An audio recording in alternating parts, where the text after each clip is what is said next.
Imagine waking up as a tiny 5-year-old in a dark, dusty cellar while your life is literally on the line. As the heavy wooden door creaks open with a nerve-wracking groan, a kindly housekeeper peeks inside, desperately checking on her hidden little guest. Crawling out from beneath a rickety wooden table, our adorable little heroine pushes past the grime and gives the all-clear with the solemn dignity of a veteran commander. Honestly, looking at those huge blue eyes and messy golden curls, you'd think she's just a precious toddler, but boy, are you in for a surprise. The housekeeper rushes in, begging the young girl to sit down before her poor tiny neck cramps up from crouching in the dirt. But instead of throwing a toddler tantrum, our heroine calmly tells her to worry about her own safety first. Hurrying down the basement stairs, the housekeeper locks the heavy wooden latch behind her, praying that whoever is hunting them won't think to search this deep underground. Boom, boom, boom! Heavy, aggressive thuds suddenly echo right above their heads, making the housekeeper gasp in pure terror as the entire ceiling shakes. Cue the dramatic jump scare, because what's a manhwa entry without an uninvited villain ruining the quiet vibe? Out in the pouring rain, a menacing old aristocrat under a black umbrella screams at the top of his lungs, demanding to know if anyone is hiding a 5-year-old blonde girl. Down in the dark cellar, our young heroine narrows her eyes with absolute focus, her tiny fingers tightening around a wooden table leg as the rain patters outside. Clench! She grips that makeshift weapon like a battle-hardened soldier preparing for an imminent breach. Kaboom! A massive bolt of lightning shatters the stormy sky above the town. She reflects on how a normal 5-year-old should be out catching cicadas or going to taekwondo class right now. Man, the art team went all out with this lightning frame. It's like a full-blown anime climax on page 9. An intense close-up reveals her brilliant blue eye glowing with pure determination as her mind flashes back to reality. She can't help but inwardly curse her bizarre twist of fate. How on earth did an elite adult end up reborn inside the body of a helpless toddler? In her previous life, she was a fierce soldier in the South Korean Army Special Forces, proudly serving under the Golden Eagle badge. The very last memory she has of her past life was free-falling through a freezing blue sky with a torn, useless parachute fluttering above her. Talk about a brutal way to go out. Going from a fatal parachute failure straight into fantasy daycare is wild. When she finally opened her eyes in this new world, her military gloves were gone, replaced by tiny baby hands. She recalls clinging to her dying mother's cold hand, listening closely as her mother whispered final, urgent instructions with her dying breath. Coughing up blood, her mother begged her to flee from her greedy uncle and seek protection only from the powerful Duke of Arcades. Listening to those familiar names, the little girl felt a sudden jolt of realization wash over her. Tears filled her eyes as the horrifying truth settled in. She hadn't just been reincarnated, she had been sucked straight into the tragic fantasy novel she read before dying. Is it just me, or does every webtoon protagonist somehow read the exact web novel they end up dying into? It's practically a cosmic law at this point. To make matters worse, she wasn't reborn as the heroic main lead, but as a doomed minor character destined to be exploited and killed off horribly. Hiding under that dark table, her special forces instincts kick into high gear as she vows to survive this ruthless world no matter what it takes. Meanwhile, outside in the heavy downpour, her greedy maternal uncle, Viscount Nofertr, rages violently, complaining about his expensive coat being ruined in the rain. Watching from the doorway, the clever housekeeper swallows her fear, determined to hold the line and keep her promise to protect the child. Shout out to this housekeeper. She deserves a massive raise for standing up to an arrogant noble with zero fear. Feigning complete innocence, the housekeeper looks the Viscount right in the eye and insists there are no young children living in her house at all. Before the uncle can even argue, she turns on max-level Asian mom energy, loudly bragging about her eldest child's marriage and her second child attending a prestigious university in the capital. Overwhelmed and completely exhausted by her endless barrage of proud mother rambling, the Viscount covers his ears and orders his men to retreat immediately. Creak! The housekeeper unlocks the basement door with a sigh of relief, calling for the little girl to come out, but our mini commando strictly refuses to break cover. When the housekeeper offers her a tasty snack, the girl solemnly declares that she must ration all existing food supplies for emergency survival scenarios. The housekeeper gazes at her with a mix of awe and amusement, marveling at how insanely mature this little child seems. Honestly, watching a cute 5-year-old talk like a grizzled military general is top-tier comedy. The contrast is just hilarious. As the housekeeper chuckles about her little soldier, our heroine internally panics in chibi form, realizing her army habit slipped out again, and wondering if she needs to act like a normal kid begging for cartoon toys. Whoosh! Suddenly, a deep, commanding voice slices through the roaring thunder outside the house. The heavy front door swings open as lightning illuminates the entryway, freezing both the housekeeper and the young girl in their tracks. Peeking out from her hideout, the girl's heart skips a beat as she instantly recognizes the formidable aura of the man standing at the threshold. Standing tall in the pouring rain with dark, damp hair and piercing purple eyes, an insanely handsome nobleman steps into view. Okay, hold on. Can we talk about this guy's visual reveal? The artist pulled out every trick in the book to make him look like a total dark fantasy heartthrob.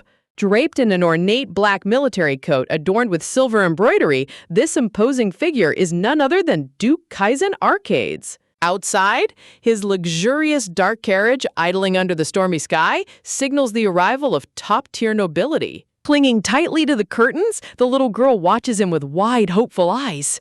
Looking up at the intimidating Duke, she realizes that this powerful man is her one and only ticket to staying alive in this deadly novel world. Clatter, clatter. Soon after, a grand imperial convoy of black carriages, surrounded by armed knights, thunders down the muddy forest road. Inside the lavish carriage, dukе'з'in sits silently, staring out the rain-slicked window with a cold, unreadable expression. Sitting stiffly across from the massive Duke, our tiny heroine tries her best to blend in, making the air in the carriage feel hilariously awkward.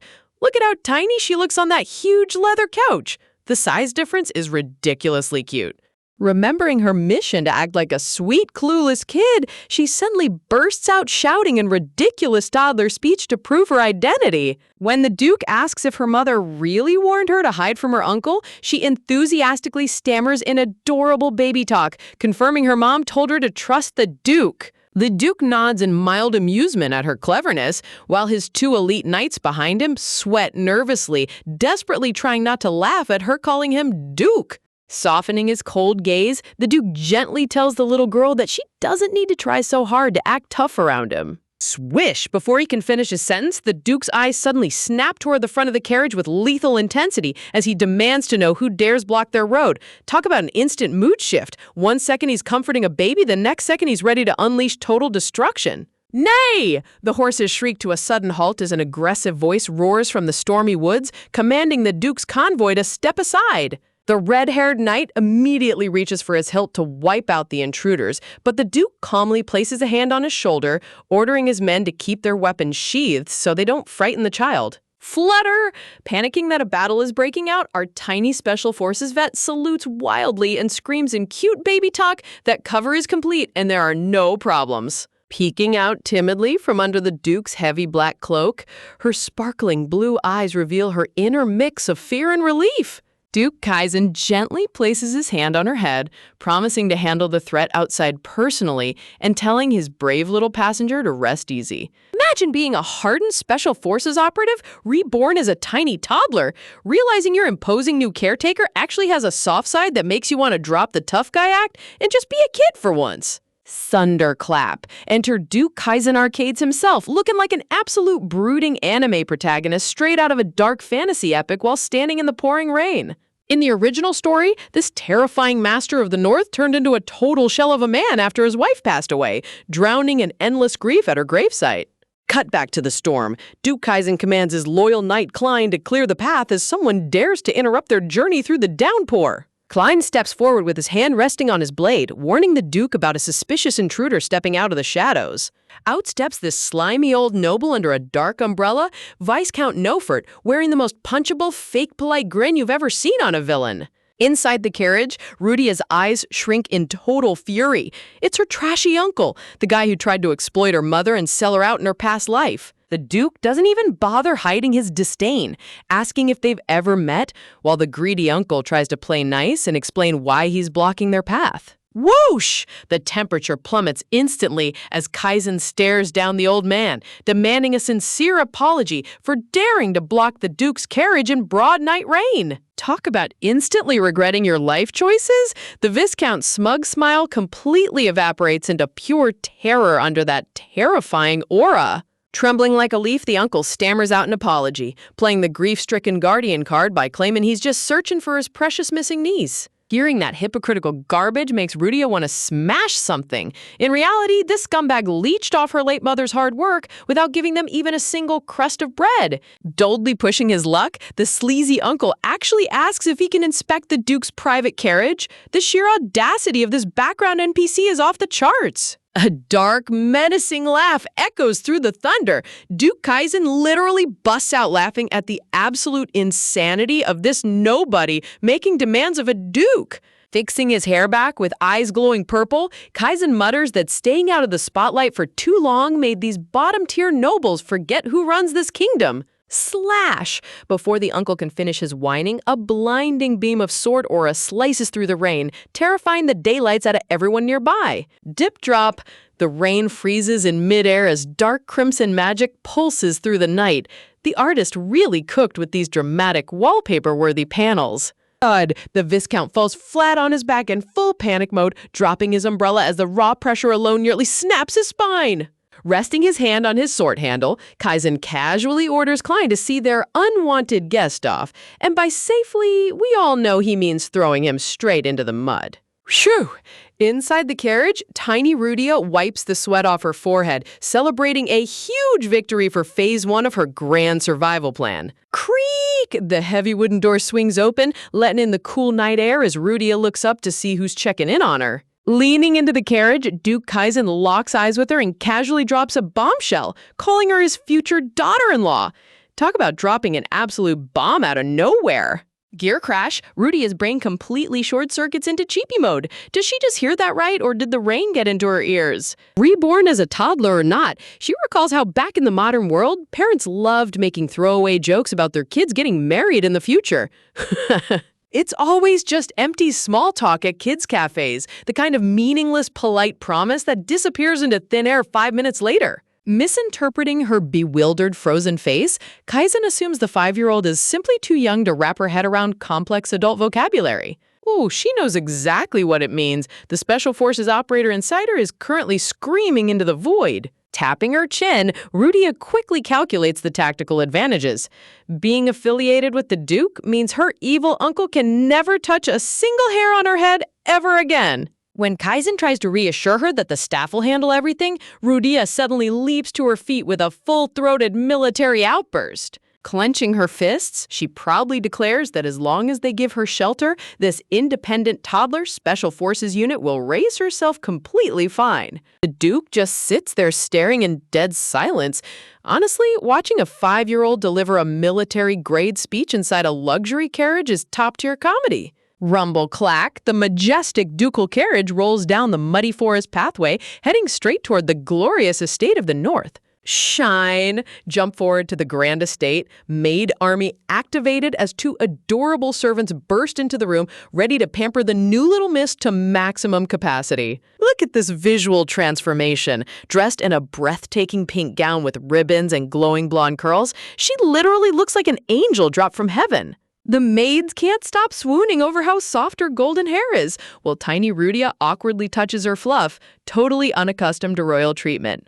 Instinctively polite, Rudia thanks them with a bow, sending the maids into full panic mode because noble ladies are never supposed to speak formally to servants. Gazing at the insanely luxurious bedroom, Rudia sweat drops, thinking that a single carpet in this room probably costs more than a commoner's lifetime salary. Panicking to correct her grammar, she yells out a super formal military phrase, making the maids giggle at her hilarious, adorable awkwardness. Step, step, the atmosphere shifts dramatically as high-heeled steps echo through the doorway, making both maids drop into a crisp bow. Bow down to the ultimate head housekeeper, Marchioness Annette Feltro. She looks like the type of strict headmaster who inspects bedsheets with white gloves. Muscle memory takes over. Rudia bows before her brain can even process it, internally sweating because this lady looks 10 times scarier than described in the novel. Stepping aside with strict elegance, Annette reminds her that proper protocol demands she greet the young master of the house first. Turning around, Rudia's eyes widen into giant sparkling gems as she gets her very first look at the young heir. Ta-da! Meet 9-year-old Rakyle Arcades. Black hair, glowing violet eyes, pristine noble suit. Seriously, how is a 9-year-old already serving peak male lead visuals? But Rudia remembers his dark novel trajectory. In the original story, Raquel grew up to be a cold, antisocial bachelor who trusted nobody. Stomp! Time to execute tactical diplomacy. Rudia takes a firm, dramatic step forward in her tiny pink shoes, ready to win over her future husband. She locks eyes with the handsome young lord, standing tall at full toddler height, while Raquel looks down with cool indifference. Salute! Activating full Special Forces protocol, she throws up a crisp military salute and barks out a formal loyalty oath right into his face. Crickets! Raquel's stoic expression utterly shatters into total confusion. He's just standing there like, did this 5-year-old just salute me like a soldier? Realizing she overdid it, Rudia internally panics, but doubling down is the only option. She promises to serve him with total devotion until her bones crumble to dust, leaving everyone in the room utterly speechless. Talk about an icy reception. After delivering a full military salute, tiny Rudia gets met with pure silence from young Lord Raquel, while the head housekeeper awkwardly tries to get him to acknowledge her. Madame Feltro desperately tries to smooth over the awkwardness by asking if she likes her new luxury quarters, while Rudia stands there sweating bullets in her massive pink gown. Panicking under the intense social pressure, a reborn soldier stammers out an apology while the housekeeper quickly promises that dinner will be delivered straight to her room. As the dark-haired young master walks off without saying a single word, Rudia yells out a frantic goodbye, realizing this 9-year-old kid is colder than the winter breeze outside. Looking out the grand window at the peaceful snowy garden, Rudia takes a deep breath to collect her thoughts after surviving her first official standoff. Staring at her reflection, she can't help but complain about her wild fate. Of all the people in this world, why does her arranged fiancé have to be an absolute human iceberg? Whoa! On the bright side, at least she didn't get kicked out onto the street on day 1, which is honestly a massive win for phase 1 of her survival plan. Clenching her tiny pink dress, she reminds herself that she's an elite Special Forces operative. A little cold shoulder from a 9-year-old isn't going to stop her. Later that night, as the maids tuck her into bed, they marvel at how unusually polite and quiet this little girl acts compared to typical spoiled noble kids. But eavesdropping mode activated, the maids whisper that an adopted daughter like her isn't worthy of the young lord, though they quickly shut up before Madame Feltro catches them gossiping. Dramatic shift. Deep in thought, Rudia recalls the dark lore of the original novel, specifically how the original female lead, Diana, temporarily lost her mana. In the original plot, Diana welcomed getting cast out of the temple, completely unaware of the political scheming happening behind the scenes involving Prince Mateo. Gasp! Rudia snaps back to reality as the morning sun beams through her window and the friendly maid calls out to greet her. Maid cheerfully holds up a selection of cute hair ornaments, asking the little miss which fancy design she wants to wear for the day. When Rudia responds with casual toddler talk, the head maid almost has a heart attack over proper noble etiquette, making the whole room burst into hilarious chaos. But cute accessories can wait. Rudia's eyes light up with tactical intent because it's time to execute step 2 of her physical conditioning regimen. Puff. Out in the courtyard, tiny Rudia starts aggressive physical training, but running in a heavy dress with sausage-like toddler legs is basically torture. Sweating bullets and gasping for air, she furiously vows that if she can't marry the young lord, she'll just train hard enough to become the chief knight of the ducal house. Under the beautiful blooming cherry blossoms, she vows to find a way to survive in this fantasy world no matter what obstacles stand in her way. 3 minutes later, the Special Forces dream completely collapses as Rudia lies face down on the stone path like a melted puddle of pink jelly. Panting like a tired puppy, she internally screams that even her 5-year-old self in her past life had way more physical stamina than this fragile noble body. Leaning against a tree trunk in defeat, she blames fantasy novel logic. These kids clearly never went to taekwondo class or ate nutritious snacks to build real muscle. Snap! A cool, stern voice suddenly cuts through the air, asking what on earth she's doing on the floor, making Rudia freeze in total shock. Gasp! She looks up to find Raquel standing under the falling cherry blossom petals, holding a massive spellbook and looking down at her like she's a complete weirdo. Flushed with embarrassment, Rudia scrambles to fix her messy golden hair while looking up at her handsome, brooding fiancé. Looking down with total disinterest, Raquel cold-heartedly tells her not to bother fixing her hair because he couldn't care less. Rudia tries to play it cool, thinking this might be a green light, until Raquel casually drops that since they're strangers, she shouldn't care how he sees her. Boom! Before she can even process that insult, Raquel drops the ultimate bombshell, demanding that she go tell his father to cancel their engagement immediately. Close up on her tiny shoes planted on the stone path as the tension between these two kids reaches an absolute boiling point. Standoff under the cherry tree, Raquel glares down with cold indifference while waiting for her total surrender. No way! Rudia puffs up her cheeks and yells right back into his face that she refuses to comply with his order. Look at this adorable visual metaphor, a tiny helpless bunny trying to assert dominance against a massive gloomy wolf.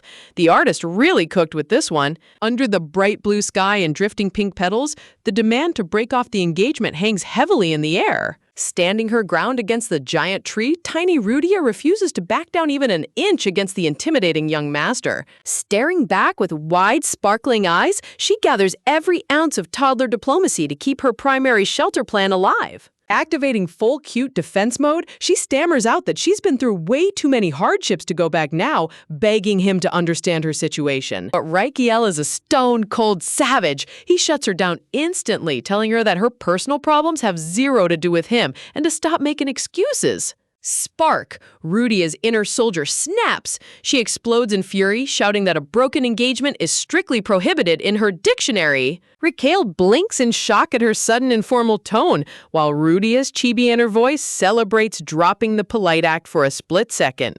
Lore drop. Rudia recalls Raquel's tragic future from the original novel, the dark tragedy that turned him into such an unfeeling monster. In the original timeline, Raquel lost his entire family in the war and had to build gravestones with his own hands, leaving him utterly hollow inside. Looking at his brooding face, Rudia realizes that behind his icy exterior lies a deeply wounded soul, and melting his heart is her true key to survival. Even if he's acting colder than an iceberg right now, she knows that getting on his good side is the only way to secure her future. Raquel smirks and challenges her, saying if she won't break the engagement, she'll have to handle hunting dangerous monsters, and tiny Rudia shouts that she totally can do it. Clenching her tiny fist with fiery determination, she yells that she isn't just catching snakes and wolves, she's ready to hunt giant tigers if necessary. Cut to later, a maid catches Rudia covered in dirt, leaves, and twigs, panicking over what crazy mischief the little miss has been getting into. As the maid drags her away for an emergency bath, Chibi Rudia sulks, realizing she couldn't even find a single earthworm, let alone a wild tiger. The maid gently wipes the grime off her chubby cheeks, scolding her gently while Rudia internally sighs about the struggles of growing up as a toddler. Standing in the opulent hallway, the maid tells her to stay put while she gets fresh clothes, warning that Madame Feltra will lose her mind if she sees this mess. Left alone with the towel over her head, Rudia reflects on her situation. Without her original Special Forces strength, surviving in this fragile toddler body is going to be a wild battle. Defeat is strictly not in our reborn soldier's dictionary. Just as Rudia vows to push forward or die trying, the sudden sound of tiny footsteps interrupts her intense inner monologue. Peekaboo!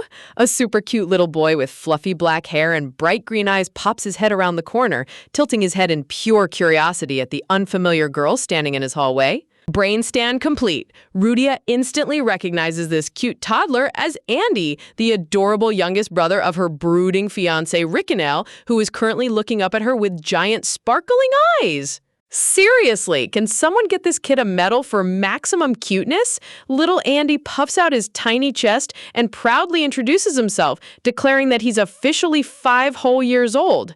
Gasp! Rudia's inner squad leader completely melts into a pile of goo. She can barely process how an insanely adorable kid could exist in the exact same cold, gloomy household as her stoic fiancé. The toddler cuteness overload continues as Andy immediately showers her with sweet compliments, while Rudia eagerly showers him right back. Honestly, this wholesome duo is single-handedly saving the entire family vibe. Time to lay down the family tree foundation. Rudia proudly corrects the little guy, declaring that she isn't just some random older sister, she's actually his future sister-in-law. But wait, explaining adult marital concepts to a 5-year-old is a whole different battle. Rudia freezes mid-sentence, internally sweating as she tries to figure out how to break down engagement contracts into toddler terms. Looking out at the golden sunset, she strikes a heroic pose and vows to train hard enough to catch wild snakes and tigers to protect her place in this grand estate. Dropping full confidence on the young master, Rudia dramatically announces that because she's going to marry his big brother, that makes her his official sister-in-law forever. Whoa! Andy's jaw drops into an absolute O shape of pure awe. Look at those giant sparkling green eyes. The artist literally went all out on the toddler reaction shot. But the innocent little brain reaches a quick dead end. Andy, I'm just a language model and can't help with that. Saved by the bell, the friendly maid walks in carrying fresh bath towels, only to stop dead in her tracks upon finding the two young kids having an intense philosophical discussion in the hallway. With zero hesitation, Andy turns around and shouts at the top of his tiny lungs, proudly announcing to the entire staff that this cool girl is his official sister-in-law. The maid's soul almost leaves her body. Sweating bullets, she frantically asks where the little master learned such mature vocabulary, while a flushed Rudia quickly drags her away toward the bath before things get any weirder. Sunrise transition. The morning sun beams down over the majestic ducal castle, bringing a fresh new day full of chaotic toddler conditioning. Hello! Andy comes bounding down the hallway like a golden retriever puppy, waving his chubby little hand the second he spots his favorite new sister-in-law. Spotting the energetic toddler, Rudia asks where he's off to, and Andy enthusiastically invites her to join him for a sunny morning stroll through the grand gardens. Leisure time is off the table. Rudia proudly declines, announcing that she has to execute her mandatory daily physical fitness training regimen. Striking a dramatic superhero pose, tiny Rudia loudly preaches the importance of rigorous physical conditioning, determined to build up maximum stamina in this fragile little body. Clenching his tiny fist with sudden fiery passion, Andy decides he wants to join the elite squad too, so he can get strong enough to hunt dangerous tigers, because apparently catching wild beasts is the ultimate toddler flex here. Flexing her non-existent muscles, Rudia takes charge as the master trainer, telling Andy to watch closely and take notes since he's currently the weaker recruit. Snap back to reality. Rudia slaps her cheeks in sudden panic. She internally screams at herself to get a grip. She's a battle-hardened military veteran, so why is she getting so genuinely hyped up about playing pretend with a 5-year-old? Unaware of her mental crisis, adorable little Andy starts squishing his own chubby cheeks, innocently asking if face poking is the secret military technique to gain godlike strength. Pushing past the embarrassment, Coach Rudia launches into basic PT gymnastics, throwing her arms out wide while Andy copycats her every move without having the slightest clue what PT even stands for. Huff puff. Just 2 minutes into basic calisthenics, tiny Rudia is already collapsing on the stone floor like a melted pancake, while Andy curiously asks if the scary estate knights got strong doing this exact same routine. High above on the castle ramparts, 2 fully armored royal guards stand watch against the bright blue sky, totally unaware that 2 toddlers are using them as ultimate fitness inspiration. Reaching his tiny hands toward the sky, little Andy imitates her posture, eagerly asking if a cute kid like him can grow up to become an invincible high-ranking knight too. Zooming out to a hilarious bird's-eye view, the 2 patrolling guards look down from the balcony in total confusion, watching 2 tiny toddlers aggressively doing military drills in the middle of the courtyard. Realizing standard combat drills won't work on a 5-year-old, Rudia decides to teach him emergency special forces protocol instead, instructing him to shout secret code words the second any danger appears. Tactical training in full effect! Andy starts throwing strike poses while practicing his military code calls, and Rudia couldn't be prouder of her brand new mini recruit. The code word immediately gets botched. Andy proudly screams out a hilarious misheard version, making the stern guards on the wall burst out laughing, while Rudia frantically tries to correct his vocabulary. Time skip to nap time. After exhausting all their toddler energy, the 2 little warriors end up fast asleep under the shade of a blooming tree, snuggled up together next to the garden snails. Spotting the missing kids tucked away in the grass, the maids tiptoe over with gentle smiles, completely overwhelmed by how utterly peaceful and adorable the scene looks. Just look at that soft, angelic close-up, sleeping like a little angel after trying to run a full military boot camp in a giant pink ball gown. Deciding not to disturb the precious moment, the maids whisper to each other to let the little miss sleep a bit longer so she can head straight to dinner when she wakes up. One eye opens. The second the word food gets uttered, Rudia's internal food radar triggers instantly, making her eyelids flutter open with immediate interest. Keeping her eyes half closed to eavesdrop, Rudia stays completely still while the maids quietly chatter above her about how surprisingly well she's adjusted to estate life. Wait, what? The maids whisper that special guests are arriving soon, meaning emergency dining etiquette lessons need to start immediately, sending Rudia into a covert spiral of pure suspicion. Beautiful floral transition panel. Sunlight filters through the lush green leaves as the hidden plot developments start moving behind the scenes. Boom! Rudia snaps awake and jumps out of her skin. Surprising the maids, she gasps in total shock as the names of the incoming royal visitors get dropped right in front of her. Panic level maxed out. Rudia shouts in disbelief, confirming with the maids that the crown prince and his royal brother are set to arrive at the duchy in just a few short days. Smiling cheerfully, the maid explains that the imperial palace sent a formal invitation to the young master, but decided to drop by in person before he could even send a reply. This is bad. Rudia's face darkens instantly as she learns the emperor personally ordered the young nobles to spend time bonding, realizing her peaceful sanctuary is under immediate threat. Dark flashback. Rudia recalls the dark novel lore. The crown prince is a cold, manipulative villain who used the original female lead, Diana, and ultimately drove her to a tragic demise. Dramatic close-up on our heroine's terrified golden eyes. Living in this ducal mansion was supposed to be her safe haven, but now she realizes she's sitting right at the front door of the tiger's den. The maids try to reassure her that the imperial family is super sweet to young kids, but Rudia is internally screaming in full survival mode, wondering how on earth a 5-year-old is going to survive royalty. Meanwhile, right beside her in the grass, little Andy is still fast asleep, adorably mumbling his misheard military secret code calls in his sleep like a true loyal soldier. Time skip to the big day. Clad in an extravagant red dress with matching ribbons and layers of delicate lace, tiny Rudia stands fully prepped for the royal arrival under the glowing sunset sky.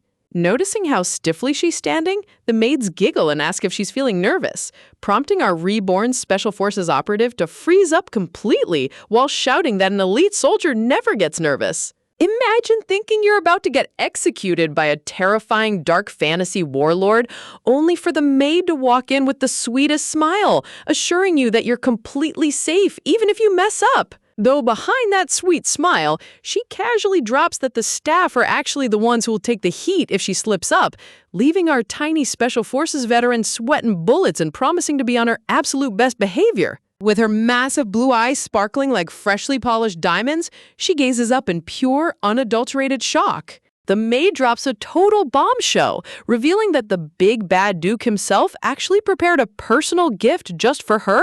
Wait, hold up. A gift from a guy who looks like he eats shadow beasts for breakfast? That's definitely suspicious.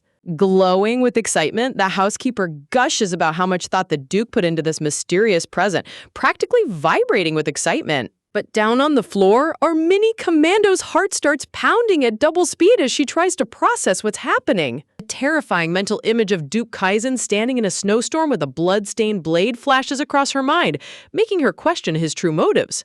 Bathed in the warm glow of the setting sun, she stares out the window, internally spiraling over what kind of twisted package could possibly be waiting for her. Cut to a lavish dinner table packed with fancy pastries and hot tea, where the mood drops to absolute sub-zero in a split second. Holding his fork with deadly precision, the Duke cold drops that today is officially the very last time anyone will ever call her by her birth name, sending a jolt of pure panic straight through her tiny frame. Dramatic shiver. Her cheapy brain immediately jumps to the absolute worst-case scenario, convinced this grand gift is just a polite way of kicking her out onto the street.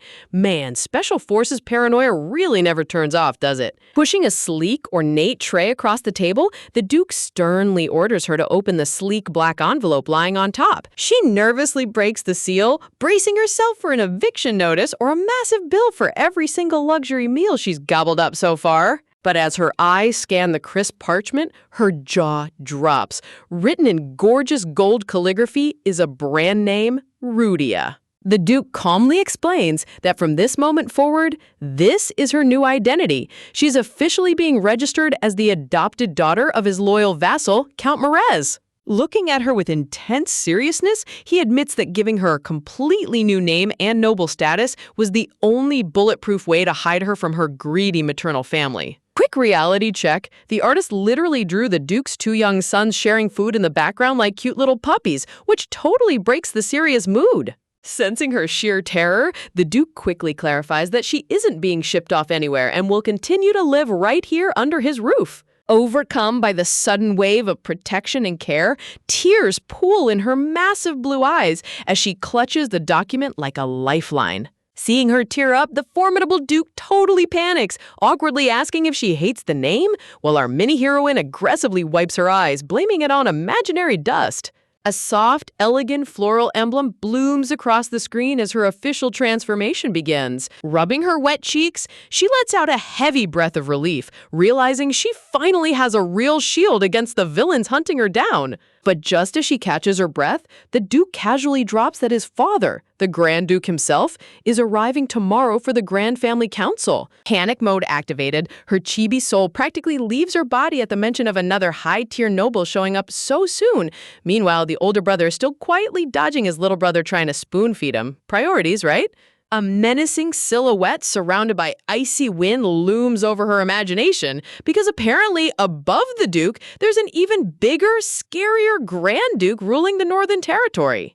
Remembering the original novel's lore, she shivers, recalling the Grand Duke of Arcades as a cold-blooded conqueror whose icy glare could literally freeze a man solid. Dramatic boom! And to make matters 10 times more intense, this legendary monster of a man is destined to become her future grandfather-in-law.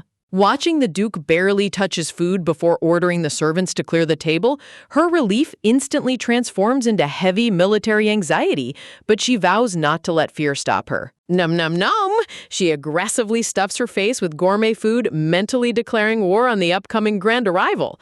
Honestly, watching a tiny blonde toddler devour a full roast dinner with fiery determination is top-tier comedy. Sunrise breaks over the majestic ducal castle as a massive glowing blue magic portal crackles into existence in the main courtyard. The castle maids whisper frantically in the shadows, gossiping about how the Duke got completely wasted the night before and hasn't stepped out into the sunlight in ages. Clack. Clack, striding through the courtyard in a magnificent black military dress uniform adorned with gold epaulets, Duke Kaizen commands total respect as every servant bows low. Sticking out like a cute little thumb, our heroine throws up a crisp military salute and loudly shouts a cheerful good morning, taking the Duke completely by surprise. Up close, she notices the heavy, dark circles under his eyes, realization hitting her that the poor guy is running on absolute zero sleep and skipping meals just like her. Standing nearby are the Duke's two young sons, the stoic young heir who refuses to look her in the eye, and his fierce little brother, Jake. When little Jake glares at her for ignoring him, our heroine just gives him a smug, chibi side-eye, noting that he acts just like a whiny, bratty brother. Seriously, this kid thinks he's intimidating, but he's barely 3 feet tall. Thud! A heavy magical cane strikes the stone pavement, erupting with swirling purple aura as a commanding voice echoes through the courtyard. Step aside, minor villains. The original Grand Duke of the North has arrived. Draped in heavy fur and sporting a terrifyingly sharp mustache, his aura drops the temperature instantly. Instinctively popping into standard military posture, our tiny heroine squeaks out her new name, hands snapping to her waist out of sheer muscle memory. Whoosh! Without even slowing down or glancing down at her, the terrifying Grand Duke cold shoulders her completely, striding right past like she's invisible. The freezing wind around and leaves our poor heroine shivering violently in chibi form while the servants frantically lead the way indoors. Following right behind his father, Duke Kaizen smoothly explains that the Marquis was delayed by morning business and will join the council later. Trailing behind the imposing men, little Rudia nervously twirls her fingers, feeling like an absolute ant next to two giant rulers. Stopping in his tracks, Duke Kaizen gently turns back, soft-spokenly telling Rudia to head to the banquet hall for breakfast and ordering his eldest son, Rakyle, to escort her. Inside the grand dining hall, a massive spread of luxury food covers the table, but the atmosphere is ruined by the Grand Duke loudly slamming his staff and ranting about useless mages and failing mana stones. Looking at the mouth-watering roasted chicken right in front of her, Rudia suffers in absolute silence because not a single adult has touched their silver cutlery yet. Sweating bullets, she glances over at the two young lords who are sitting rigid as statues, far too terrified to make a move for the food. As the Grand Duke continues his furious rant about state budgets and military ledgers, a low, menacing sound suddenly cuts through his dark speech. Grrr! An insanely loud, earth-shattering stomach growl echoes across the entire silent hall, freezing both the Duke and Grand Duke dead in their tracks. The absolute silence after that growl is pure cinematic perfection. Flustered beyond belief, our adorable little commando lets out an awkward chibi giggle, sheepishly rubbing the back of her head as she confesses that she's just super hungry. Ever wonder what happens when a room full of terrifying dark fantasy warlords sits down for dinner? The Grand Duke clears his throat and strictly commands everyone to eat, insisting they appreciate the chef's hard work. Glaring over at his own stoic son, the Grand Duke zeroes in on him, making sure he actually eats a proper meal while our tiny heroine silently munches away. Whew! Letting out a massive breath of relief, our little commando realizes she isn't in trouble at all, secretly noting that this terrifying ruler is just worrying about his kid's nutrition. In a total plot twist, the Grand Duke starts nagging Duke Kaizen like a classic dad, scolding him for drinking too much and skipping his protein.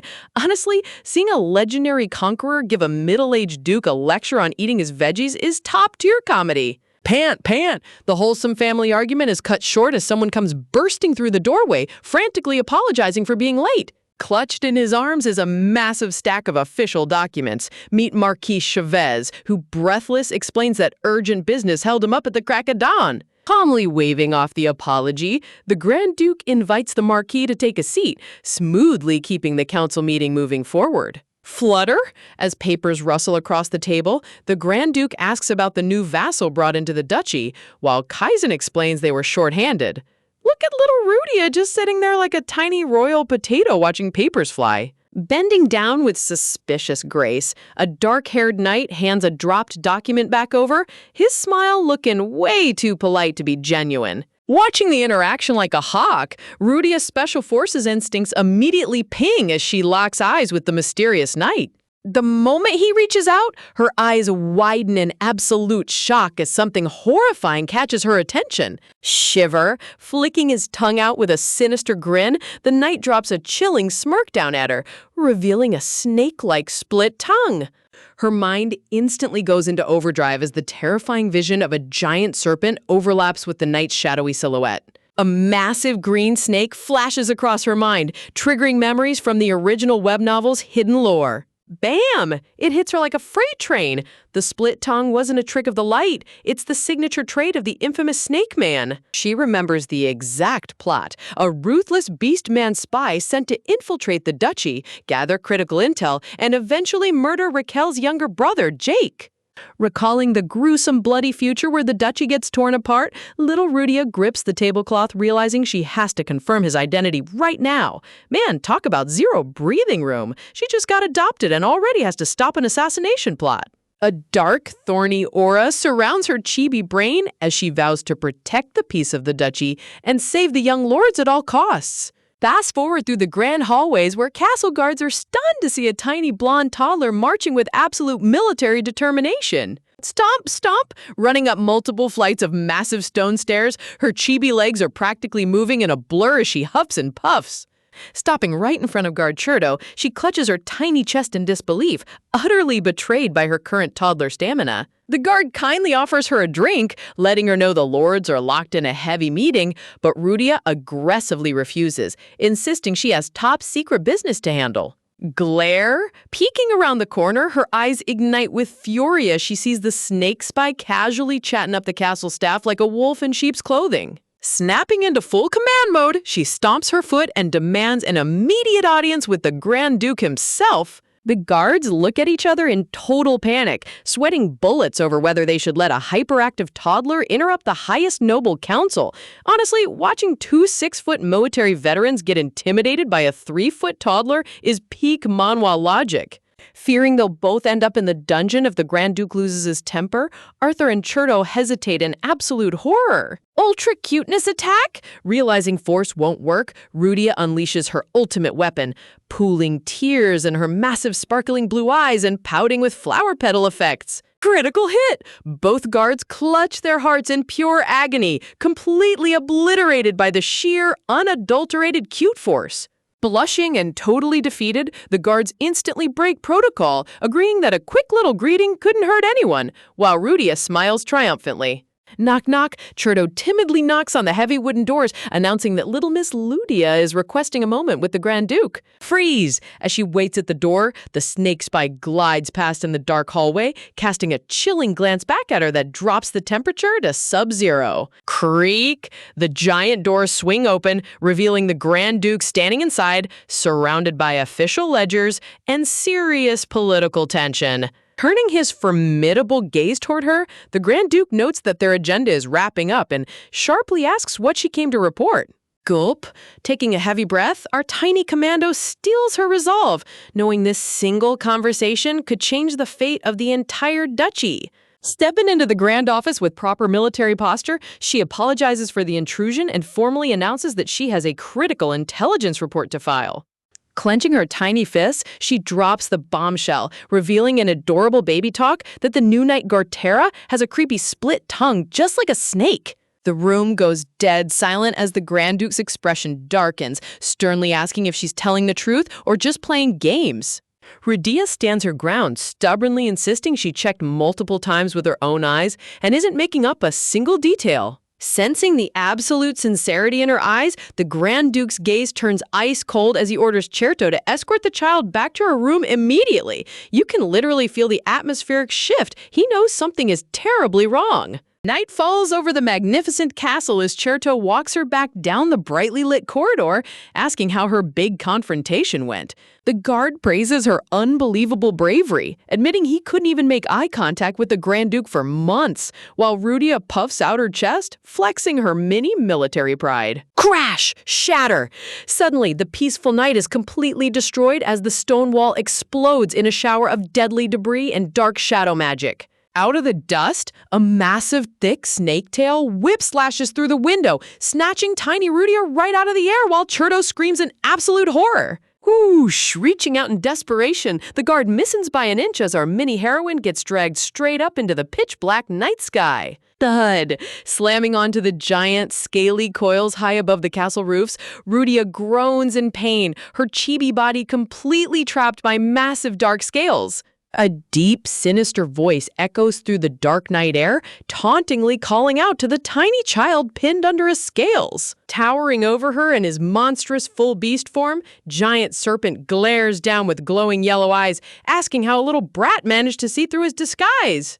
Instead of crying or begging for mercy like a normal toddler, our tiny Special Forces veteran glares right back, roaring at the top of her lungs that she saw his gross tongue plain as day. The giant snake bursts into wicked laughter, genuinely amused that a 3-foot toddler has the nerve to talk smack to a giant beast monster. Seriously, this guy thinks he's the top predator, but he has no idea he's dealing with a hardened commando soul. Fury activated. A massive, enraged beast aura explodes behind tiny Rudia as she screams dirty profanities at the top of her lungs, leaving the giant monster snake sweating in absolute utter shock. Ever wonder what happens when a giant 50-foot demon snake takes a 3-foot toddler hostage? Well, if that toddler happens to be a reincarnated Special Forces captain, the snake is the one who should be terrified. Even with a monster slithering over her, tiny Rudia uses her cutest baby voice to roast him, warning that the Grand Duke is going to crush him into snake soup.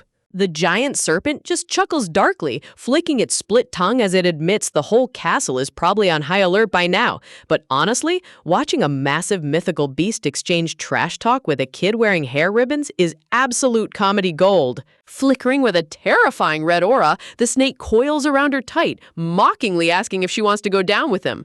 Rudia just stares back with the most unbothered look on her face, like, bro, do you know who you're talking to? Boom! Right on cue, Grand Duke Arcade steps out onto the shattered balcony with his magic staff ablaze, glaring down at the courtyard where his knights have the massive python totally surrounded. Sensing he's in deep trouble, the snake tightens his coils around little Rudia, using her as a human shield and threatening to crush her if anyone moves a muscle. As the monster demands everyone drop their weapons, Rudia's elite military brain goes straight to work. She realizes this overgrown lizard transformed right inside the estate specifically to snag a hostage for his escape plan. But here's the twist. Our little commando knows how dark fantasy noble houses work. While the soft-hearted Duke might hesitate, the cold-blooded Grand Duke puts family honor and castle security way above a random adopted toddler. Sure enough, Arcades raises his magic staff without a single trace of emotion on his stern face, convincing Rudia that she's about to become friendly fire collateral damage. Talk about a tough day at the office. But instead of crying like a normal kid, Rudia's eyes ignite with raw Special Forces determination. She reminds herself that she was an elite soldier who already died once, so she's sure as hell not going out like a coward. Surrounding herself with full military grit, she stares down the giant beast with zero fear in her eyes. Man, you gotta respect the 3-year-old with the mindset of a hardened army veteran. Roar! Gathering every ounce of breath in her tiny lungs, Rudia screams out at top volume, calling the monster a dirty snake coward. She literally shouts at the Grand Duke to ignore her and blasts this reptilian scum straight to Kingdom Come. Honestly, calling your own airstrike on yourself is peak Special Forces behavior. The Grand Duke is so caught off guard by her unhinged bravado that his jaw almost hits the floor, while the giant snake bursts out laughing at how crazy this child is. Staring down with its glowing yellow eye, the serpent admits this little brat has officially piqued his interest. You know you're built different when even the villain respects your vibe. Whoosh! The snake decides to kidnap her as a souvenir, but the Grand Duke isn't having it. He channels a massive surge of blue lightning right through his staff, roaring at the beast to let her go. Kaboom! A blinding bolt of holy lightning strikes the serpent's snout with explosive force, blasting scales and dark magic everywhere. Thud! The impact forces the giant monster to drop its grip, sending tiny Rudia tumbling straight through the air like a discarded ragdoll. Dark shadow magic swallows the view as the intense battle scene fades out into total darkness. Suspended in the void of her subconscious, memories of her past life start flooding back, remembering her real name, Jung Yoon Seo, a proud captain in the South Korean Army Special Forces. She remembers marching across military grounds, dedicating her entire youth to duty, tactical discipline, and protecting others. But her heart aches recalling the ultimate regret. Her mother passed away just 1 year after her commissioning ceremony, and she wasn't even there to hold her hand at the end. Rain pours over her old base as she recalls her mom's final wish, asking her to live a long, happy, and peaceful life before they ever met again. Falling through the dark sky of her mind, Rudia worries that if she dies right now, her mom is going to give her an absolute earful in the afterlife. Flutter, her golden eyelashes twitch as sunlight softly breaks through her dark subconscious. Suddenly, a terrifying nightmare from the original web novel's lore flashes across her vision. The tragic villain is bound in chains before a cold-hearted prince. She remembers the grim scene where the prince forces a glowing red vial of lethal poison down the villainess's throat to grant a painless execution. The dark memory ends with the villainess screaming in agony, triggering a massive shockwave that snaps Rudia back to reality. Rudia sits bolt upright in her soft bed, gasping for air and sweating bullets as the golden morning sunlight floods her bedroom. Clatter! Hearing the commotion, maid Casey comes bursting into the room, dropping her towels and crying tears of joy that the little miss is finally awake. Rubbing her blurry eyes, a confused Rudia asks where she is, and Casey frantically reassures her that she's safe inside her luxurious bedroom. Wiping her nose, Casey gushes over how worried they were, while the strict head maid Lisa casually points out that of course she's fine since the Grand Duke stepped in personally. Casey immediately calls out Lisa for crying her eyes out earlier, making the stoic head maid blush red and tell her to keep her mouth shut.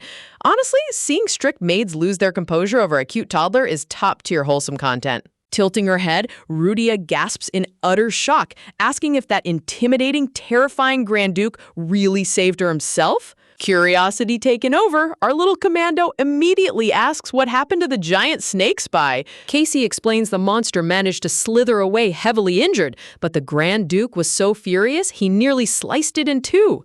Still, Rudia's military brain notes that probably dead isn't clean tactical confirmation. Lisa interrupts the chatter, reminding Casey the gossip can wait and they need to alert the Grand Duke immediately while bringing the child some hot food. Casey happily adds that the Grand Duke was so frantic about her safety that he was practically pestering the royal doctors nonstop. Rudia's chibi brain completely melts trying to picture that legendary ice-cold conqueror pacing around screaming at doctors over a 3-foot toddler. Creak! The heavy double doors gently swing open and a pair of polished leather shoes steps into the room. Enter young Master Raquel. The eldest son stands at the doorway looking like an absolute miniature prince with his sleek black hair and sharp purple eyes.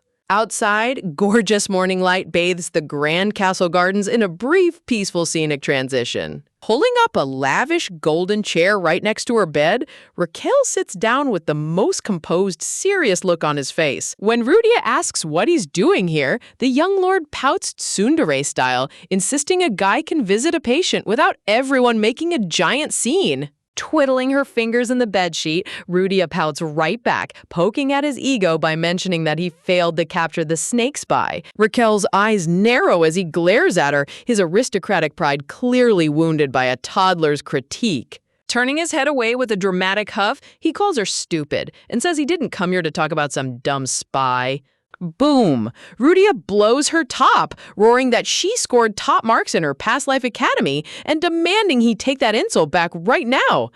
In her anger, she accidentally knocks over a neat little wrap package left on her bed. Waving his hand dismissively, Raquel gets up to leave, saying he just came to check so he could tell Andy she's perfectly fine, leaving Rudia staring blankly at the mysterious present. Picking up the beautifully wrapped purple box, our tiny heroine blinks in genuine surprise at the unexpected gift. Unwrapping the box reveals an exquisitely carved wooden fox charm adorned with a sparkling crystal tassel, a secret, thoughtful gift from the ultimate tsundere big brother.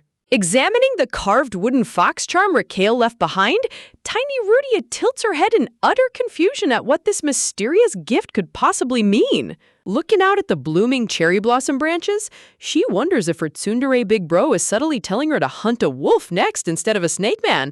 Talk about an overly complicated way to show concern. Back in bed, the cozy silence is shattered when someone asks if she's finally awake, prompting Rudia to pop her head up and chirp back in her cutest baby voice. Creak! The massive doors swing wide open as Grand Duke Arcades himself strides into the room, looking like an absolute military commander checking on his troops. Instantly going into full polite protocol, Rudia bows deeply from under her covers, aggressively thanking him for saving her, but the Duke just tells her to settle down and relax. Bending down with a dead serious expression, Arcades asks where a tiny child found the sheer courage to face a giant snake shifter when even fully grown adults would faint on the spot.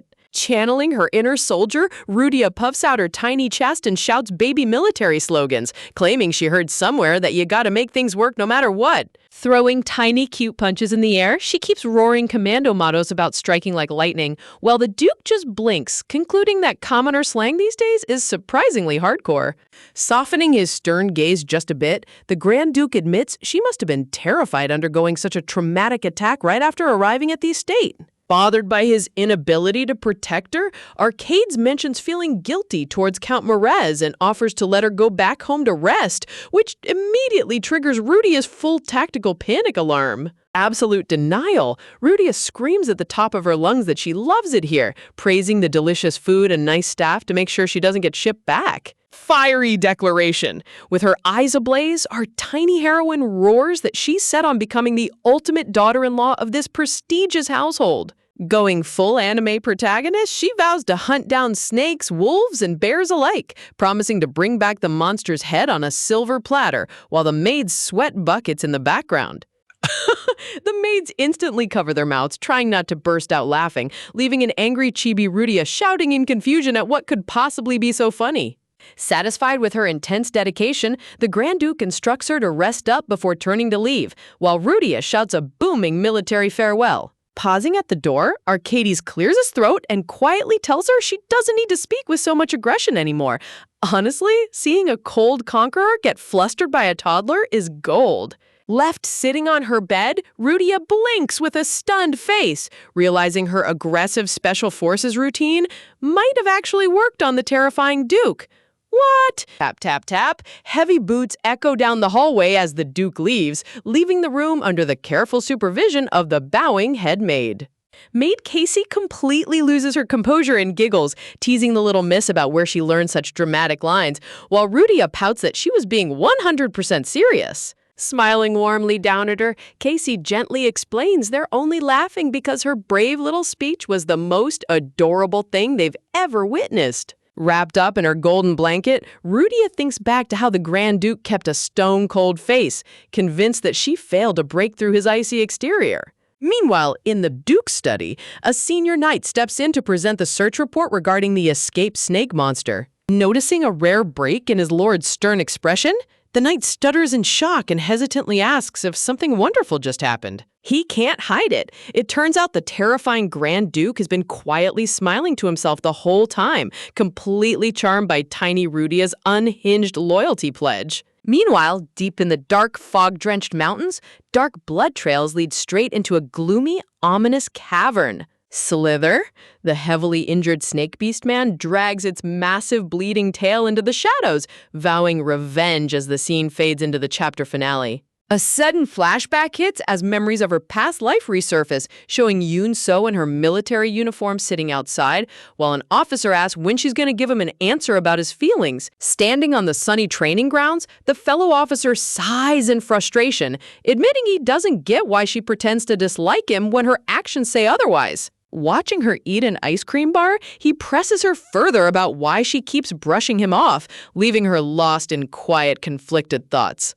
Snap back to reality. Rudia blinks as a maid gently brushes her long golden curls in front of the vanity mirror. The maid happily gossips that the Grand Duke, who normally rejects every single invitation from the imperial family, accepted one out of the blue because he's in such a fantastic mood lately. Sweating nervously in the mirror, tiny Rudia tries to play the sick card, asking if it's better for her to stay home and skip meeting royalty altogether. Flashback reveals the Duke holding the imperial letter, coldly declaring that his absolute main priority is making sure little Rudia fully recovers first. The maid gushes with excitement, convincing herself that the Duke wants to use this grand imperial visit to officially flex his cute new adopted child to the entire empire. As the maid squeals over how exciting this is, Rudia barely manages a weak nod while her mind spirals into absolute internal chaos. Panic mode! Surrounded by imaginary dark thorns, Rudia realizes that crossing paths with the imperial family in this novel's lore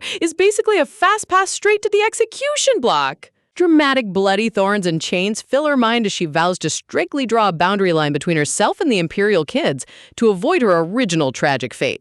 Cut to the sunny castle grounds. Dressed in an overly fancy frilly gown, tiny Rudia sits beneath a blooming tree, letting out a heavy sigh over her impending doom. Thud, thud. Loud footsteps shatter her quiet sulking as two kids come running up through the grass. Out of nowhere, the Grand Duke's bratty grandnephews point directly at her, laughing hysterically and calling her the dumb girl who got captured by a giant snake. Teasing her relentlessly, the arrogant kids mock her endlessly, claiming she cried like a helpless baby when the monster grabbed her. Rage activated. Puffing out her cheeks in pure chibi anger, Rudia roars back that she didn't cry a single tear and that they don't know what they're talking about. The bullies keep chanting mean nursery rhymes, while Rudia's military brain realizes these spoiled nobility kids are picking on her solely because of her adopted commoner status. Whoosh! Just when the teasing reaches a boiling point, a sharp shadow steps between them. It's young Master Raquel stepping in like a total hero. Glaring down with cold, piercing purple eyes, Raquel sternly announces that he saw the whole thing himself and confirms she stood up to the snake beastman like an absolute boss. The young master's terrifying aura instantly shuts the bullies up, leaving them stuttering in total shock as the tables suddenly turn. Going in for the critical hit, Raquel casually exposes the boy bully in front of everyone, asking if he still wets his bed at night, turning the brat beet red in embarrassment. Without missing a beat, Raquel targets the girl bully next, bringing up how she completely ruined her recent poetry recital and leaving her sweating in pure humiliation. Standing tall like the ultimate protective big brother, Raquel dares them to call him a liar too, completely destroying their pride in 10 seconds flat. Looking up at her tsundere brother from behind, tiny Rudia stares in total awe, completely captivated by how insanely cool her new big bro really is. As flower petals float gently through the warm sunlight, young Master Raquel walks away, leaving tiny Rudia squinting in total suspicion. She's sitting there wondering if he ate something bad or if a sudden wind turned his brain upside down, because him acting nice is way more terrifying than any monster attack. Meanwhile, the arrogant bully kids are practically sprinting away in pure panic, whining about being super busy. Rudia scratches her cute chibi head, low-key convinced Raquel must be coming down with a fever because him actually standing up for her is completely out of character. Realizing her protector is leaving, Rudia leaps up, her frilly gown swishing loudly as she shouts for him to wait up. Raquel pauses mid-step, giving her that classic ice-cold side-eye that could freeze a volcano. Pushing past her prickly attitude, Rudia beams with big, shimmering eyes and shouts a huge thank you right to his face, making the whole garden feel like a heartwarming anime moment. For a solid 5 seconds, time completely stops as they lock eyes amidst floating pink blossoms. The dramatic atmosphere is so thick you could cut it with a butter knife, leaving us wondering if he's actually going to say something sweet for once. With a cold, ruthless drop of the mic, Raquel just turns his back, calls her a total dummy, and strolls off. Man, talk about a major emotional bait and switch. This kid's tsundere meter is completely off the charts. Refusing to take the L, tiny Rudia waddles after his long strides, demanding to know where he's going, but Raquel doesn't even slow down, asking why she even needs to know. Keeping up with her tiny toddler legs, Rudia smugly brings up how he saw her fight off that snake shifter, asking if that means she's halfway qualified to be his future bride. Raquel instantly shuts her down, reminding her that she didn't actually get it. Puffing her cheeks into full marshmallow mode, Rudia roars that she'll hunt down a snake and a wolf in no time flat, while Raquel just lets out a salty humph. Honestly, watching a former Special Forces soldier negotiate marriage terms as a toddler is top-tier comedy. Following him straight to the courtyard, the heavy clang of iron echoes as a knight greets the young lord. Rudia pops up out of nowhere, throws her hand to her temple, and roars unity at the top of her lungs, leaving the poor guard utterly bewildered. Channeling her inner drill sergeant, Rudia aggressively fixes the guard's salute, barking orders about index finger angles and elbow degrees. The knight just chuckles along, adjusting his arm, while she warns him not to smirk next time. She continues her unhinged military lecture, screaming that the hand salute is the sacred foundation of discipline. The surrounding guards are practically rolling on the floor, cheering her on to give them a full demonstration. The mood suddenly turns super intense as we cut to Raquel holding a massive gleaming steel sword. His instructor reminds him to relax his shoulders and keep his eyes locked on his opponent as he practices his form. Staring at the gleaming blade reflection, Rudia's eyes sparkle with excitement. She's genuinely impressed seeing a kid swing real steel and starts scheming about learning this fantasy world swordsmanship for herself. Noticing her lingering nearby, Raquel glances over his shoulder with an annoyed look, asking why on earth she's still trailing behind him like a lost puppy. Puffing out her tiny chest, Rudia chirps that she's sticking around to watch because they have an engagement to uphold. Raquel crushes her dreams in 2 seconds, coldly declaring that the engagement is getting broken regardless. Rudia stomps her feet, screaming that he's her husband for life, ranting about how even 12 jars of hot chili paste can't satisfy a stubborn husband. Seriously, where is a toddler picking up ancient commoner proverbs? The artist's chibi expressions here are pure gold. Turning around with a completely baffled face, Raquel stares at her like she's speaking alien, calling her extremely weird. The atmosphere instantly plummets into pitch-black horror. Raquel fixes his sharp purple eyes on her and drops the ultimate bombshell, asking if she came from another world. Dark, bloody vines wrap around the frame as Rudia's heart skips a beat. Swallowed by ominous black shadows, tiny Rudia sweats profusely, panicking internally that her secret reincarnation status was just exposed in broad daylight. Meanwhile, under an eerie moonlit sky, dark mist swirls in the forest depths as a shadowy figure approaches a cloaked individual, noting how impressive it is that they can already manage a human transformation. Reveal of Garthe, the snake beast man, sporting a sharp, evil grin and golden eyes. The mysterious leader admits the snake clan's healing factor is top-notch, but sternly notes that failing the assassination mission is unacceptable. Swirling dark energy fills the night air as the villain commander chillingly declares their next target. Grand Duke Arcades must be eliminated immediately. Cut back to the training grounds. Raquel finishes his thought with a deadpan face, casually adding, like you're from another world. Rudia blinks in chibi confusion, realizing it was literally just a dramatic figure of speech.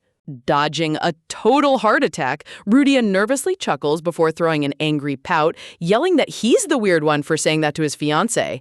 Raquel coldly turns his back, telling her to beat it so he can train. Refusing to leave, Rudia shouts that she wants to watch him train too, while the background knights sweat bullets, internally begging the kids not to start a full-blown war. Stepping closer with his sword drawn, Raquel gets surprisingly protective, firmly explaining that civilians aren't allowed near real sword practice because it's genuinely dangerous. The camera pans down to little Andy standing nearby with huge, innocent green eyes, poking his finger together and whimpering if he can't watch either. Softening his tone completely, Raquel turns to his cute younger bro, while Rudia pops her head out from behind, cheerfully waving hi to Andy. A massive dark text bubble drops down with a brutal, unyielding verdict. Of course not. Both Rudia and Andy stand side by side with massive swollen cheeks and grumpy chibi faces. Seriously, the artist deserves an award for making rejection look this ridiculously cute. Seeing the kids so Don, a cheerful red-haired knight steps up, hitting a bright salute to try and turn those pouts upside down. Big mistake! Rudia's military brain detonates. She roars that saluting isn't a joke and demands loyalty and brotherhood, fuming that the Duke's Knights have lost all their military discipline. Blowing an imaginary drill sergeant whistle, Rudia makes the entire squad freeze in their tracks, looking around in utter confusion. Petals burst into the air as tiny Rudia screams at the top of her lungs, calling out their complete lack of knighthood discipline. Pointing a sharp finger at the giant armored men, Rudia roars for everyone to drop into push-up position immediately. The knights just stare at this knee-high toddler like she's lost her mind. A collective question mark hangs in the air as the guards try to decipher her cute baby pronunciation of push-up position. Realizing what she meant, the knights hesitate, but Rudia summons a terrifying fiery tiger aura behind her, screaming that 10 seconds have already passed and to move their butts. The giant muscular knights actually drop to the stone floor and hit the deck. The red-haired guard grins, reporting they did it, while drill instructor Rudia snarls, asking if he thinks this is a game. Screaming like a hardened boot camp instructor, Rudia barks out rhythm counts, commanding them to lower down on 1 and push up on 2. Wearing an imaginary red drill cap, Rudia vows to fix their slack discipline once and for all, while the giant guards struggle on the floor, holding back tears of laughter. Marching between the towering men, Rudia lectures them about protecting their families and training like it's real warfare. The knights sweat profusely, whispering to each other to think of something sad so they don't get executed for laughing. Crossing her arms with a heavy sigh, Rudia looks down at their shaking arms, dramatically worrying about the dark, disciplineless future of the Grand Duke's house. Rudia shouts for the troops to stand up and execute. In perfect unison, the giant knights snap to their feet, roaring execute right back at her. Riding the high of absolute authority, Rudia orders 2 columns to start running laps around the grounds. The guards break into a jog, nearly suffocating from holding in their laughter as they chant, "Execute!" Suddenly, a calm, stern voice interrupts the chaos, asking what on earth is going on. Rudia angrily snaps back that she isn't Little Miss, she's the official drill instructor. A giant sweat drop forms on Rudia's forehead as her sparkling blue eye twitches, realizing that voice sounded way too familiar. Standing right behind her with a terrifyingly calm expression is Lisa, the head maid. Rudia's eyes go wide in pure toddler horror as she squeaks out her name. Without missing a beat, Maid Lisa lifts tiny Rudia by her dress collar like a mischievous kitten, scolding her for disrupting night training, while Rudia flails her feet, insisting she was training them. Maid Lisa casually carries the kicking toddler away while the knights wave goofy goodbyes. Rudia screams over her shoulder, warning them not to dare slack off while she's gone. Just when you think taking over a noble family is hard, imagine being compared to a legendary war heroine before you even finish learning to walk. Maid Lisa drops a massive bombshell, telling little Rudia that her chaotic energy genuinely reminds her of the late Grand Duchess. Rudia's eyes go wide as saucers as she realizes Lisa is talking about her supposed grandmother-in-law. Lisa solemnly confirms that the Grand Lady has passed away, setting up the ultimate backstory for this powerful family line. Cut to a dramatic fantasy flashback where the late Grand Duchess stands clad in gleaming silver armor, raising a massive sword toward the heavens. Turns out she was an absolute monster on the battlefield, dominating martial arts tournaments and earning legendary status across the entire empire. Even though the Grand Duchess fell in battle while protecting her own squad, Rudia's eyes practically burst with literal sparkles. She puffs out her tiny toddler chest and roars that she's going to become the strongest warrior in the kingdom too, completely ignoring the fact that she's currently knee-high. Maid Lisa gives her that classic weary adult side-eye, gently dropping a truth bomb that being a swole, overpowered woman in a high society empire isn't all glitz and glamour. Honestly, Lisa's calm reality check is the ultimate mood killer, but you gotta respect her honesty. With cherry blossoms gracefully floating around them, Lisa takes a quiet breath while strolling ahead, silently marveling at the tiny terror currently trailing in her footsteps. But our former Special Forces soldier isn't given up that easily. Rudia clenches her tiny chubby fist, her eyes glowing with absolute fury as she declares that starting today, the legendary Grand Duchess is her official role model. Swooshing through the gardens, Lisa turns back with a sigh, pleading with the little miss to stop pulling disappearing acts because tracking down an energetic toddler in a massive ducal estate is a full-time cardio workout.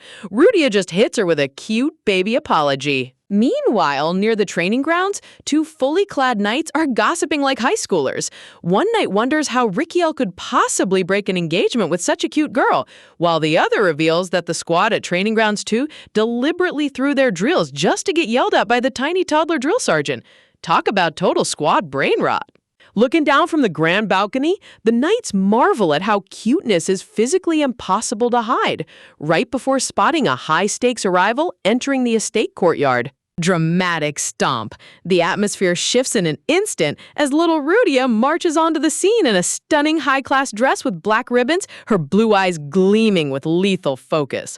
The long-awaited moment has finally arrived. While the surrounding guards in the background literally melt into puddle mode over how adorable she looks with her hair done up, Rudia ignores their fanboying completely. Her gaze is locked on her target as she internally snarls at the arrival of her mortal enemy. Shadowy cloaks swish in the cold breeze as a high-ranking imperial figure steps down from a carriage, with Rudia standing her ground like a mini-final boss waiting for her opponent. Fixing her target with a death glare that could melt steel, Rudia's internal monologue drops the ultimate suspenseful line. This person standing before her is destined to take her life in the original timeline? Swoosh, dark red hair flutters around a cold, handsome young face as Prince Matteo is revealed. Wrapped in a royal red cape with dandelions floating in the wind, he gives a sinisterly smooth look that screams trouble with a capital T. We cut to the grand estate terrace where the high politics are taking place. Under the lush trees, high-ranking nobles sit at a tea table, casually discussing the kingdom's highest political appointments like it's a casual Sunday brunch. Duke Arcade sits tall in his dark uniform, bluntly telling the emperor that managing his own ducal house is already a full-time job, and he has zero interest in becoming the Minister of Finance. The emperor tries to play it cool with an awkward laugh, insistence dripping from every word. Sensing the tension rising to sub-zero levels, the emperor waves his hands in panic, trying to backpedal and laugh it off while offering tea. Meanwhile, Prince Matteo quietly sips his beverage in the background, taking in every single detail. Over at the kids' table, the tension is somehow even higher. The camera pans past a sparkling glass as Rudia sits across from Prince Matteo, practically shooting invisible laser beams from her eyes. Matteo holds his teacup with ultimate smugness, giving her an aloof side-eye look that makes Rudia's blood boil. She internally fumes, wondering why this pompous imperial brat is staring at her like she owes him money. A regal, gorgeous woman in a stunning crimson dress steps into view, Empress Audrey herself. She addresses little Rudia directly, noting that she's heard all about the famous toddler living in the Grand Duke's estate. With a sly, polished smile, Empress Audrey remarks on how fascinating it is for a girl of her age to already be engaged and living under the Duke's roof. You can practically feel the passive-aggressive nobility shade radiating off her. Not one to back down, Rudia puffs out her cheeks into maximum marshmallow mode, boldly firing back with her cute baby pronunciation that an engagement isn't that big of a deal. Giggle, Empress Audrey chuckles behind her hand at the kid's sharp tongue. But before she can say more, her red-haired son Mateo chimes in with a fake innocent smile, sipping his tea like a seasoned politician. Mateo drops a total tactical nuke on the conversation, smugly pointing out that Rudia's engagement is basically already dead in the water, since Raquel sent her a notice to break it off. The disrespect is so loud you could hear it from space. Rudia's jaw practically hits the floor as the disrespect sinks in. Look at the artist's dramatic dark background here. It perfectly captures that brutal moment when someone spills your personal business in front of the entire royal court. Fire erupts in Rudia's eyes. Internally raging, she scolds this red-haired prince for his absolute lack of manners, calling him a brat with zero military discipline for bringing up her broken engagement in public. Clack, Rudia slams her hands on the table and barks back at Mateo, telling him to mind his own business and keep his nose out of things he knows nothing about. Bam! Princess Sienna instantly leaps to her feet, her dark curly hair flying as she screams in anger, demanding to know how a common noble dares to speak so rudely to an imperial prince. Empress Audrey gently tells Sienna to sit back down and act like a proper princess, smoothly dropping a subtle insult by mentioning that while Rudia comes from a bloodline known for violence, Sienna shouldn't lower herself. Rudia's chibi face just gapes in disbelief at the sheer level of noble backstabbing. Mateo just smirks behind his teacup, casually playing the bigger person by claiming he doesn't mind because a 5-year-old toddler doesn't know any better. Rudia's forehead twit with rage. Is this guy defending her or low-key roasting her? Seeing his favorite big sister figure looking like a volcano about to blow, little Andy pokes his fingers together in worry, pulling his own eyebrows down in a super adorable attempt to imitate her angry face. Gasp! Little Andy's eyes light up with pure heroic determination as he shouts at the top of his tiny lungs, demanding to know who dared to make his precious Hyunsu sad. Honestly, give this kid a medal for being the ultimate loyal hype man. Stepping up right behind his little brother, Raquel appears looking like an absolute stoic, icy prince. He calmly speaks up to set the record straight, declaring that Rudia isn't his official fiancé, at least not yet. Thunderbolt! Rudia turns around in full chibi rage, screaming at Raquel for adding that unnecessary not yet disclaimer instead of flat out defending her. Man, watching these two bicker is peak comedy. The visual contrast here is insane. Raquel's ice-cold purple stare versus Mateo's fiery red smug grin. You can literally feel the rival aura clashing between the ducal heir and the imperial prince. Mateo taps his gold-rimmed cup, dark thorny vines wrapping around his aura as he chuckles darkly, noting that it's completely out of character for Raquel to leave the door open like that. Dramatic pause. Chapter title card drops with elegant blue and silver crests, giving us a brief moment to catch our breath before the political intrigue gets even deeper. Raindrops glisten on vibrant green leaves as the camera pans over the estate's breathtaking glass greenhouse garden under the bright afternoon sky. Through the rain-speckled glass roof, we look down at tiny Rudia and Andy standing together on the stone garden path, surrounded by blooming white flowers. The camera follows the imperial children from behind as they stroll through the garden, their fancy coats and cloaks swishing with every step. Rudia watches them closely, mentally reviewing the original novel's plotline. Crown Prince Leo, the bright blonde boy who dies by her hands in the original story, and Prince Mateo, the red-haired villain who eventually ends her life. Mateo pauses by a yellow rose bush, gently touching a soft blossom with a thoughtful look on his face. Rudia's blue eyes narrow into sharp slits as she analyzes every single person on the playing field. In a world full of death flags, she can't afford a single misstep. Dark, thorny vines frame Mateo's figure as he puts a single finger to his lips, giving a chilling, secretive smile. The plot thickens as Rudia remembers that Empress Audrey is actually Mateo's biological mother.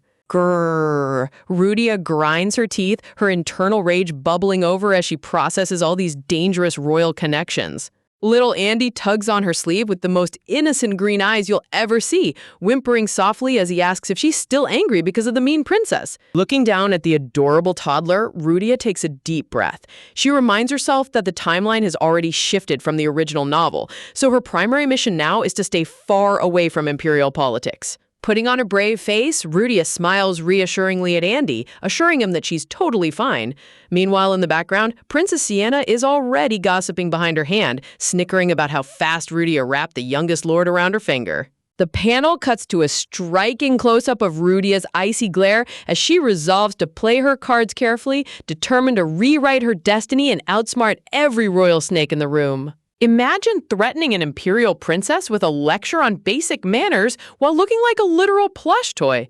Little Rudia hits her with that calm, deadly stare, asking what's going to happen if Andy picks up her terrible behavior. Walking through the lush glass garden, Rudia holds Andy's hand and casually drops her personal code of conduct. She doesn't do second chances. If someone tries to bully her, she's either snapping wrists or ripping traps open. Look at that ferocious, chubby face. She caps off her threat by adding a flying sidekick to her combat playbook, proving that former Special Forces muscle memory never really fades. Princess Sienna's face turns bright crimson as her eyes flare with rage. She screams at Rudia to watch her mouth, threatening to throw full-blown treason charges at anyone who disrespects royal blood. Swoosh! Crown Prince Leo steps directly between the squabbling toddlers like a true golden boy hero, coolly reminding Sienna that threatening little kids is completely beneath her royal dignity. Sienna tries to argue that age shouldn't be an excuse for total disrespect, but Crown Prince Leo isn't having any of her drama today and shuts her down with a sharp glance. Leo firmly points out that educating the ducal kids is the Grand Duke's job, not theirs. Rudia blinks in surprise behind him, mentally noting that this blonde prince is shockingly mature and kind. No wonder he became a total thorn in villain Mateo's side. Before the argument can escalate any further, an imperial attendant bows deeply, interrupting to let the young royals know that His Majesty the Emperor is requesting their presence immediately. As Crown Prince Leo leads Sienna away, telling her they'll apologize properly next time, sneering red-haired Mateo lingers in the background.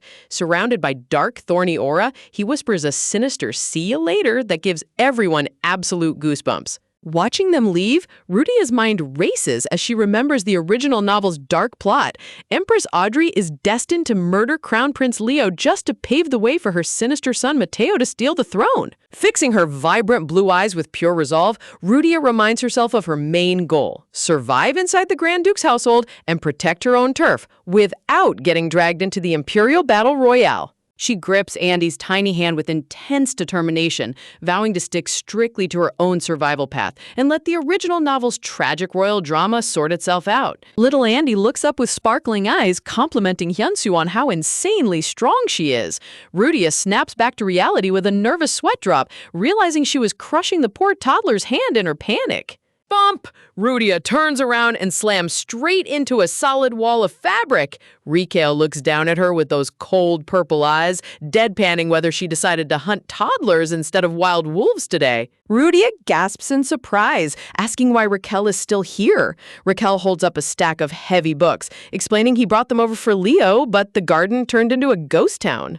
Rudia puffs her cheeks, telling him he should have warned people to wait up. But arrogant Raquel just shrugs with total nonchalance, claiming everyone would wait for him anyway. Honestly, the entitlement on this kid is off the charts.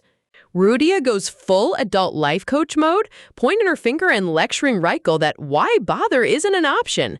She tells him straight up that he needs to communicate like a normal human being and tell people when to wait.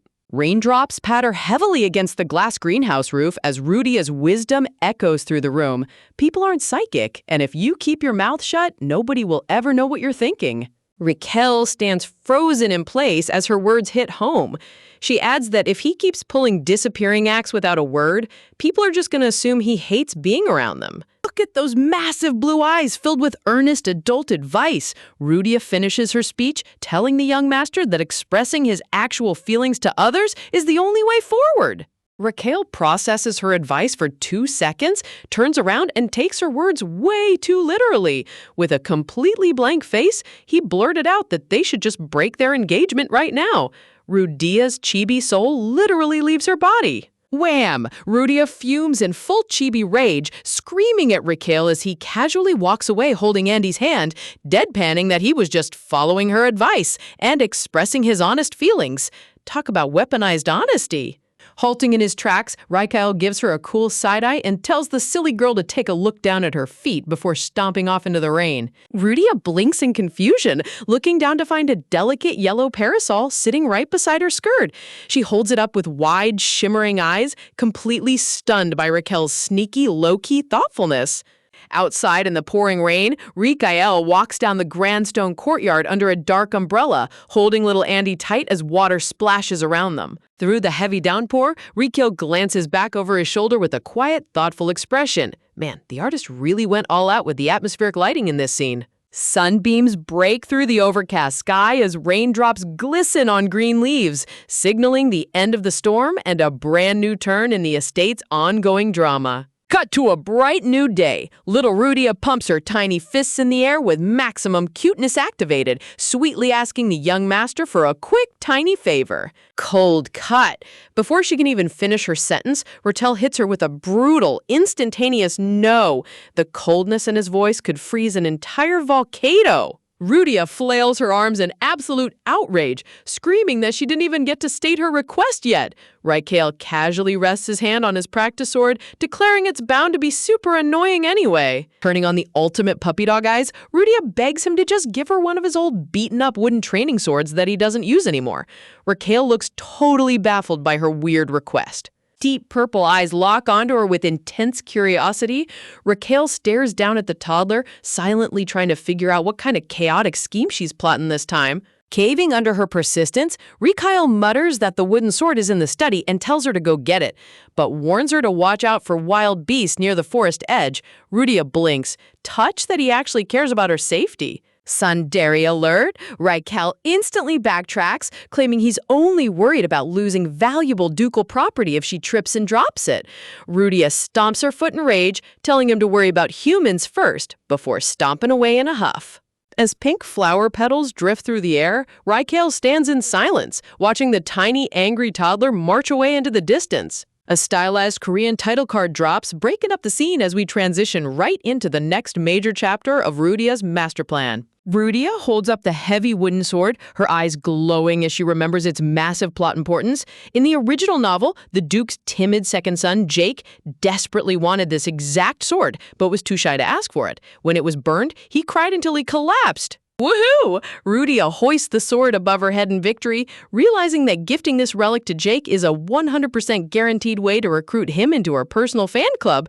Just then, her maid interrupts, letting her know it's time to go. Looking out over the massive golden ducal estate, the maid reminds her that they need to see off the departing imperial guests. Rudia happily agrees, planning to stash her prized weapon in her bedroom first. Rudia sneaks into her lavish room with her maid, practically evil laughing on the inside as she imagines turning the second young master into her loyal lackey. Grab. A hand suddenly reaches out from behind and pats Rudy's hair. She spins around in anger, coming face to face with red-haired Prince Mateo, giving her a wildly cheeky grin. Mateo chuckles at her cute baby pronunciation, mockingly offering that if her engagement falls apart, she can come work at the Imperial Palace as a warehouse keeper. Rudia has to be held back by her maid as she screams for him to drop dead. Steam literally bursts from Rudia's ears as she grinds her teeth, internally swearing to personally end this smug imperial brat with her own hands. A giant, glowing blue magic circle opens up on the estate courtyard as the imperial family's grand farewell visit finally comes to an official end. Just as Rudia catches her breath, thinking the coast is clear, she spots the imposing figure of Duke Kaizen standing alone under the bright afternoon sky. The mood instantly plunges into deep melancholy. Duke Kaizen turns slightly, his face heavy with dark circles and a hollow expression that practically radiates soul-crushing grief. Petals fall around a memory of the ducal palace as Rudia remembers another tragic novel detail. In the original storyline, Duke Kaizen dies the exact day after his late wife's 6th memorial service, having lost all will to live. Rudia's heart aches as she gazes at him, realizing that if nobody steps in right now, the tragic Duke is going to drink himself into an early grave from severe depression. The sun sets over the grand castle spires, casting a breathtaking golden-orange hue over the sky, as Rudia comes to a pivotal realization. Back inside the luxurious chamber, the maid speaks gently to little Rudia, warning her not to get discouraged or heartbroken if the grieving Duke refuses to meet with her. But we all know our reincarnated Special Forces baby isn't given up that easily. When a tragic Duke tries to drown his grief in alcohol before his early death, only a 5-year-old Special Forces reincarnator stands between him and total destruction. The maid carefully warns little Rudia that Dukе'з'in almost never leaves his chamber unless official imperial business forces his hand. To make matters worse, the nervous guard blocks the doorway with this awkward smile, explaining that the Duke is sound asleep and absolutely cannot be disturbed right now. Rudia squints in suspicion. It's broad daylight, so he's definitely just passed out drunk. Activating her ultimate weapon, she unleashes full puppy dog eyes and begs to see the Duke, leaving the guards in absolute chaos as they sweat trying to resist her cuteness. Suddenly, a sharp tinkle of a silver bell echoes from behind the massive wooden doors. Talk about perfect comedic timing. The guards immediately freeze up in shock. Realizing the Duke is actually awake, the maid creaks open the massive doors, letting a thick, gloomy wave of dark aura spill out into the hallway. Cough. The moment Rudia steps inside, the suffocating stench of heavy alcohol hits her like a freight train, making her eyes water immediately. Sunlight glints off half-empty wine bottles, scattered dice, and a heavy glass filled with amber liquor sitting on the table. Honestly, this room looks like the aftermath of a rock star's hotel party. Crouched over the table with his shirt unbuttoned, Duke'z'in looks like a total mess, muttering under his breath and asking if it isn't way too early for anyone to be waking him up. As the depressed Duke drunkenly reaches out for his next drink, clack! Rudia's lightning-fast toddler hand snatched the glass right off the table before he can even touch it. Holding the heavy whiskey glass with both tiny hands, Rudia gazes up at the towering Duke with pure, unyielding determination in her eyes. Tilting her head with maximum concern, she sweetly asks the tragic Duke if he's doing all right. Look at those giant shimmering eyes. No human on Earth could stay mad at this face. Shaken out of his stupor, Duke'z'in gently reaches down to take the heavy glass back, complimenting her surprisingly fast reflexes while reminding her that alcohol is off limits for kids. Dropping back into his plush chair, the Duke rubs his aching forehead with a heavy sigh, asking why on earth she went out of her way to steal his drink. Rudia sweetly lies through her teeth, lisping that she was just worried he'd knock the glass over and get hurt by broken glass. Classic Special Forces cover story. Leaning forward with dark circles under his eyes, the Duke turns serious, asking her why she was brave enough to stand up against that giant demonic snake earlier when she knew how lethal it was. Rudia proudly puffs out her chubby chest, boasting that she wasn't scared for even a single second. Man, her toddler confidence is completely off the charts. Gulp. The mood instantly turns heavy as Duke'z'in looks down with a stern expression, lecturing her that being brave and throwing yourself into danger are two very different things. He firmly reminds her that putting her life on the line is an adult's burden, and as a 5-year-old child, her only job is to stay safe behind him. But instead of backing down, Rudia locks eyes with him and hits him with a brutal reality check, pointing out that he's doing something just as dangerous right now. The Duke blinks in total disbelief as the tiny toddler scolds him for skipping his meals and guzzling down lethal amounts of liquor every single day. Close up on the melting ice inside the golden liquor.